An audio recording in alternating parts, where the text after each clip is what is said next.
កំណាព្យល្បិចស៊ីដែកល្បិចស៊ីដែកឲ្យខ្មែរច្រើនឆ្នាំខែខ្មែរមិនចាំយូនយកកូនខ្មែរទៅដាំរួចហើយផ្សំឲ្យភ្លេចខ្លួនភ្លេចកំណើតកើតឯណាចាំម្យ៉ាងថាខ្លួនជាក្បួនត្រូវតែបំរើល្បិចកយូនប្រាប់ឲ្យពូនធ្វើខ្លួនខ្មែរបំផ្លាញខ្មែរឲ្យខ្ទេចខ្ទី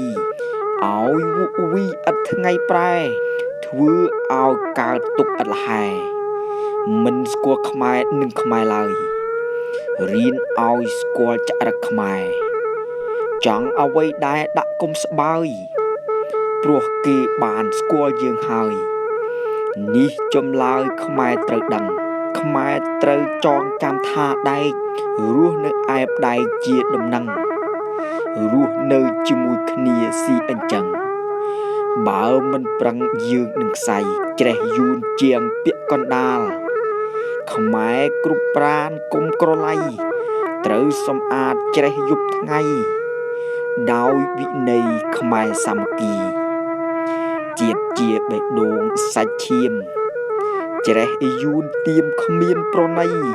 យូនផ្សំខ្មែរដែលគិតខ្លីទៀងចាស់ថ្មីឲ្យល្ងងខ្លៅ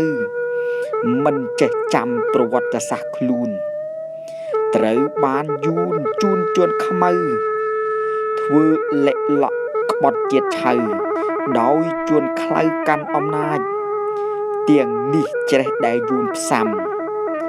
ឲ្យដេកត្រាំធ្វើស្លូតកាចបំផិតបំភ័យខ្មែរឲ្យខ្លាចខ្មែរបាក់ត្បាតលែងខ្វល់ជាតិខ្មែរយើងដឹងហើយក្រោកឈរ